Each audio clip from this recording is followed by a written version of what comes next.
Hello everyone, आप सब जानते हो कि एलटी ग्रेड का जो है एग्जामिनेशन आपको बहुत जल्द देखने को मिलेगा। अभी फॉर्म फिलअप हो रहा है, ओटीआर किया जा रहा है, ये सारे प्रोसेस चल रहे हैं। इसी में जो है आप लोगों के लिए कुछ इंफॉर्मेशन आ रही है कि जो एग्जामिनेशन पैटर्न रखा गया है उस एग्जामिनेशन पैटर्न का विरोध हो रहा है। क्यों हो रहा है वो जानेंगे, और क्या एग्जामिनेशन पैटर्न चेंज हो पाएगा उस पर भी बात करेंगे। सेकेंड आप लोगों का है कि ओटीआर इन दिनों में बहुत ज्यादा हुए हैं, जिसकी वजह से अभी सर्वर साइट जो है सही से काम नहीं कर रहा है, उसमें भी प्रॉब्लम आ रही है, उस पर भी बात करने वाले हैं। सो फ्रेंड्स, चैनल पर पहली बार विजिट करें, चैनल को सब्सक्राइब कर लेना, बेल आइकन को हिट कर देना। यहाँ पर आप लोगों को एलटी ग्रेड से रिलेटेड हर इंफॉर्मेशन जो है दी जाती है। चलिए, अगर मैं सबसे पहले बताऊं तो यहाँ पर जो है पैटर्न, एग्जामिनेशन पैटर्न को लेकर के विरोध किया जा रहा है। क्या ये पॉसिबल है? क्या एग्जामिनेशन पैटर्न में चेंजेस हमें देखने को मिल सकते हैं? तो देखो, कुछ भी हो सकता है, बोलने के लिए तो सब कोई जो बोल रहा है वो हो भी सकता है, लेकिन अभी यहाँ पर जो चीजें चल रही हैं उसको ध्यान से समझो। पहले एग्जामिनेशन जो है सिर्फ एक होता था, इस बार बोला गया है एलटी ग्रेड में कि 2 एग्जाम होंगे, एक प्री होगा और एक मेंस होगा।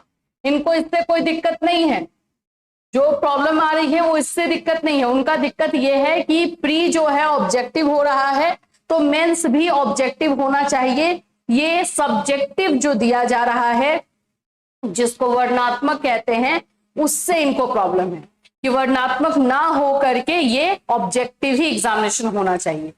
अच्छा, ये जो पैटर्न है इसमें प्री में ऑब्जेक्टिव आप लोग का जो क्वेश्चन रहने वाला है, जैसे कि आप लोग को पता ही होगा कि 150 क्वेश्चंस रहेगा और आप लोगों का 300 मार्क्स के लिए, है ना, 300 मार्क्स के लिए। निगेटिव मार्किंग आप लोगों का जो है 1/3 ये रहने वाला है, 1/3 जो है निगेटिव मार्किंग रहने वाला है। ये प्री का हो गया। इसमें भी आप लोग का जीएस से यानी जनरल स्टडीज से 30 क्वेश्चन रहेंगे और आप लोग के सब्जेक्ट रिलेटेड जो है बाकी सारे क्वेश्चन आपको, यानी 120 क्वेश्चन आपके सब्जेक्ट से रहेंगे, तो टोटल 150 क्वेश्चन हो रहा है। ठीक है, अब यहां पर इनको ये से कोई प्रॉब्लम नहीं है, सारा कुछ सही है। जो मेंस एग्जामिनेशन लिया जा रहा है इसमें इनको प्रॉब्लम है कि इसमें long questions and short question में जो लिया जा रहा है ये आप लोगों का, इससे इनको दिक्कत आ रही है कि इसको भी ऑब्जेक्टिव टाइप का ही लिया जाना चाहिए। अब देखो न्यूज है क्या और क्या ये चेंज हो सकता है, आसार क्या लग रहे हैं उस पर भी बात करेंगे। उत्तर प्रदेश लोक सेवा आयोग की ओर से राजकीय विद्यालयों में एलटी ग्रेड के 7,466 पदों पर भर्ती के लिए पहली बार प्रारंभिक और मुख्य परीक्षा की व्यवस्था लागू की गई है। मुख्य परीक्षा में सब्जेक्टिव अभिव्यक्ति परक या वर्णनात्मक प्रश्न पूछने का विरोध होने लगा है। एक बात बोलूं, विरोध बहुत साइलेंटली हो रहा है, तो क्या इस विरोध का असर होगा? क्या इस विरोध का देखने को मिलेगा कि चेंजेस जो है ये ला सकता है? तो चांस कम है।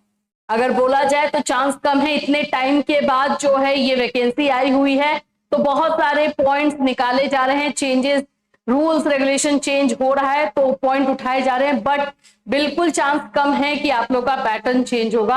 आप लोग अपनी तैयारी में अच्छे तरीके से लगे रहिए। अगर हो जाता है तो अच्छी बात है, वही है, लेकिन विरोध उतना स्ट्रांगली नहीं हो रहा है, उसके आधार पर हम बता रहे हैं कि चांसेस में कम लग रहा है। देखिए यहाँ पे बोल रहा है सीटीईटी जैसी राष्ट्रीय स्तर की परीक्षाएं भी वस्तुनिष्ठ पद्धति पर आधारित है। ऐसे में एलटी ग्रेड जैसी प्रतियोगी परीक्षा को वर्णनात्मक बनाना न केवल समय अनुसार अनुचित है बल्कि छात्रों की वर्षों की तैयारी को प्रभावित करेगा। एक्चुअली ये क्वेश्चन क्यों उठाया जा रहा है मैं आपको बता रही हूँ।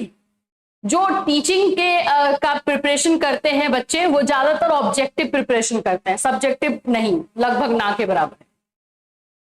और जो पीसीएस की तैयारी करते हैं वो लोग सब्जेक्टिव करते हैं और उन लोगों को पता है सब कुछ कि हाँ कैसे एग्जामिनेशन देना है, क्या कैसे लिखना है, कितने शब्दों में लिखना है।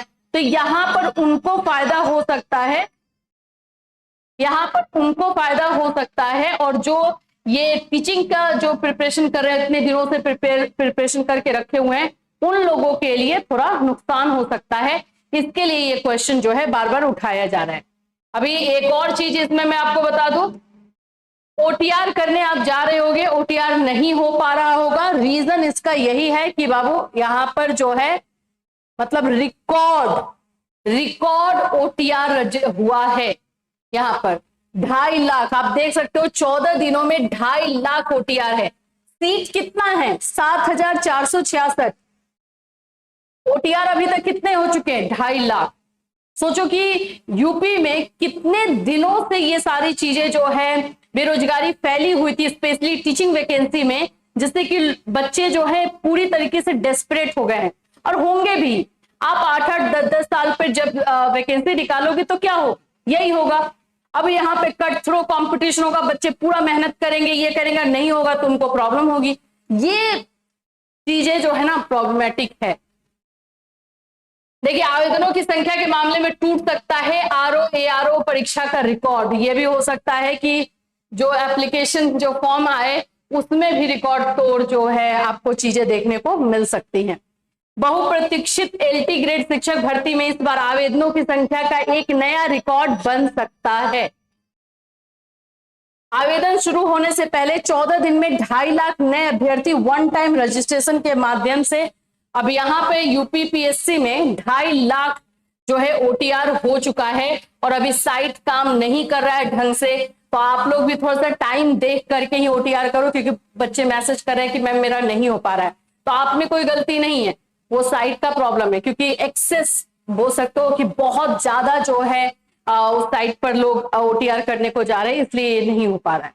तो देखो, फिलहाल के लिए एलटी ग्रेड के लिए यही इंफॉर्मेशन है कि ओटीआर जमकर हुआ है और हो रहा है, और साथ ही साथ में जो है आप लोगों के एग्जामिनेशन पैटर्न को लेकर के क्वेश्चन उठाया जा रहा है। अब देखने की बात है कि इसमें क्या चीजें होती हैं, और जो एग्जामिनेशन पैटर्न है उसके अकॉर्डिंग ही आपको प्रिपरेशन करना है। अच्छे से समझ करके अपने सब्जेक्ट पे कमांड होना चाहिए, तो सब्जेक्ट के लिए एनसीईआरटी की बुक पढ़ना स्टार्ट कर दीजिएगा। चलिए फिर मिलूंगी, टिल देन टेक केयर।